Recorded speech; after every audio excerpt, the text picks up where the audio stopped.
నిరాశ పడవద్దని, బేజారు కావద్దని చెప్పి కూడా వారికి కూడా విజ్ఞప్తి చేస్తూ మీకు కూడా మళ్ళొకసారి ధన్యవాదాలు.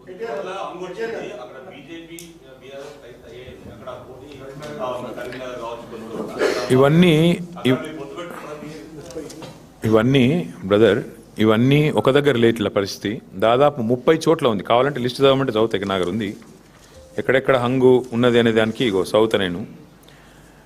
జనగామ, మేబ్బాదు, కే సముద్రము, వర్ధన్నపేట, గద్వాల, అల్లంపూరు, దేవరకద్ర, ఇగో మొత్తం 30 లిస్టు ఉంది. దీన్ని బట్టి ఏమర్థమవుతుంది నీకు? మేము ఆల్రెడీ స్పష్టంగా గెలిచింది దాదాపు ఒక 15-16 ఉన్నాయి. అవి కాకుండా 30 హంగు ఉన్నాయి. అంటే రాష్ట్రంలో 117 చోట్ల ఎన్నికలు జరిగితే 30 హంగు ఉన్నాయి, 15 మేము గెలిచినాం. అంటే 46 పోనీ వాళ్ళు గెలిచిందని. కాబట్టి నేనేమంటున్నా అంటే ఇక్కడ ఏ వైఖరి అవలంబించాలి, మా పెద్దలు, మా పార్టీ అధ్యక్షులు కేసీఆర్ గారితో కూడా మాట్లాడతాం. అట్లే స్థానిక నాయకత్వ మనోభావాలు కూడా మేము, ఎందుకంటే స్థానిక ఎన్నిక, స్థానిక నాయకుల మనోభావాలు, స్థానికంగా ఏం పరిస్థితులు ఉన్నాయి అవి కూడా బేరీ చేసుకున్నాక నిర్ణయం తీసుకుంటాం. ఇంకా 2 days టైం ఉంది కాబట్టి ఆలోచించి నిర్ణయం తీసుకుంటాము.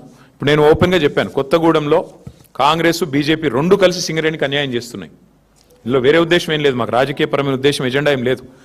సింగరేణిని 2 జాతీయ పార్టీలు గొంతు కోస్తున్నాయి. ఇవాళ కాంగ్రెస్ దోపిడీ చేస్తుంటే బీజేపీ ఎందుకు మౌనంగా ఉంటుందని మేము అడుగుతున్నాము. ఆధారాలతో ఆధార సహితంగా మేము స్పష్టంగా కుంభకోణం జరిగిందని బయటపెడితే ఎందుకు బీజేపీ ఉపేక్షిస్తున్నది? ఎందుకు రేవంత్ రెడ్డిని కాపాడుతున్నది? రేవంత్ రెడ్డి బావమరిదే కింగ్ పిన్గా ఇంత పెద్ద కుంభకోణం నడుస్తుంటే భారతీయ జనతా పార్టీ ప్రభుత్వం ఎందుకు అడ్డుకుంటున్నది? ఎందుకు అడ్డుకోలేకపోతున్నది? ఎందుకు కాపాడుతున్నది కాంగ్రెస్ అరాచకాలని అనేది మా ప్రధాన ప్రశ్న. అందుకే సిపిఐ నాయకత్వానికి నేను అందుకే ఓపెన్గా చెప్తా ఉన్నా, ఇలాంటి ప్రత్యేకమైన పరిస్థితులు ఉంటాయి అక్కడక్కడ. దాన్ని బట్టి మరి మా పెద్దలతో చర్చించి, పార్టీలో చర్చించిన తర్వాత స్థానిక నాయకత్వ మనోభావాలు దృష్టిలో పెట్టుకుని నిర్ణయం తీసుకుంటాం.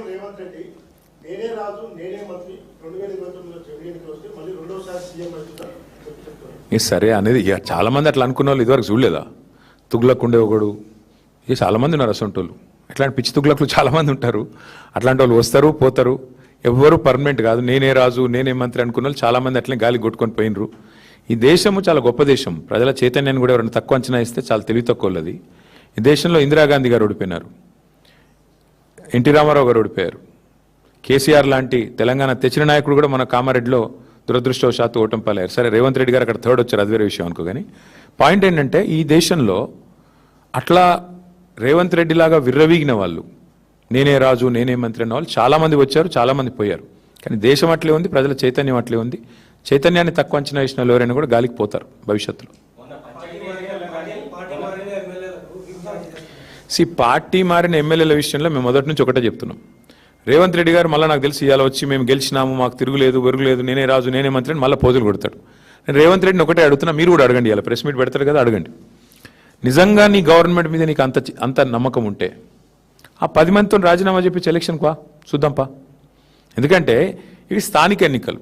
ఆ స్థానికంగా మోరీ బాగుందా, ఆడ నీళ్ళు వస్తున్నాయా లేవా, ఆడ అభ్యర్థి ఓడిపోయిందా గెలిచిండా, వీటన్నిటి మీకెళ్ళి నడుస్తుంది. ప్లస్ ప్రభుత్వం ఎన్నిటి మీకెళ్ళి నడుస్తుంది. నీకు తెలుసు, నాకు తెలుసు. ఇప్పుడు బాన్స్వాడ్ ఉంది, ఫర్ ఎగ్జాంపుల్ చెప్తున్నాను. నేను పోయి మొన్న ఆడ సవాల్ చేసిన పోచారం గారిని, రండి రాజీనామా చేసి రండి, భయం ఎందుకు? నిజంగానే ఇప్పుడు బాన్స్వాడ మున్సిపాలిటీ గెలిచిన అంటది కదా కాంగ్రెస్, రా మరి గోదాలోకి రా, బాన్స్వాడలో రాజీనామా చేయి. ఒక పోచారం గారే కాదు, 10 మంది ఎమ్మెల్యేలు ఎవరైతే ఇవాళ కాంగ్రెస్ వాళ్ళు వాళ్ళ పార్టీలో చేర్చుకున్నారో, సరే స్పీకర్ గారు చేర్చుకోలేదని చెప్పి ఏదో సాంకేతికంగా చెప్తుండు. కానీ మీకు తెలుసు, మాకు తెలుసు, ప్రజలకు తెలుసు. అక్కడ ఎన్నికలకు రండి, రాజీనామా చేయండి, ఎన్నికలకు రండి, ప్రజలు చెప్తారు. 10 చోట్ల ఉప ఎన్నికలు వస్తే డెఫినెట్గా అదొక ఇండికేటర్ అవుతుంది. ఇక అక్కడక్కడ జరిగిండొచ్చు, అక్కడ లోకల్ కండిషన్స్ ఏందో నాకు తెలియదు, బట్ అక్కడక్కడ జరిగిండొచ్చు.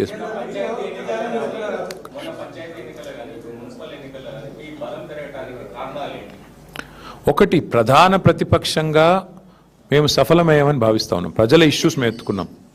6 గ్యారంటీల అమలు వైఫల్యం, 420 హామీల అమలు వైఫల్యం, బలహీన వర్గాలకు ఈ ప్రభుత్వం చేసిన మోసాన్ని ఎండగట్టడంలో, మైనారిటీలకు ఈ ప్రభుత్వం చేస్తున్న అన్యాయాన్ని ఎండగట్టడంలో, దళిత గిరిజనులకు ఈ ప్రభుత్వం ఇచ్చిన హామీలు ఎగ్గొట్టిన విషయంలో కానీ, మహిళల విషయంలో కానీ, యువకుల విషయంలో కానీ, ప్రతి విషయంలో అందరికంటే యాక్టివ్గా, అగ్రెసివ్గా ముంగటున్నది బీఆర్ఎస్ పార్టీ, కేసీఆర్ గారి నాయకత్వం.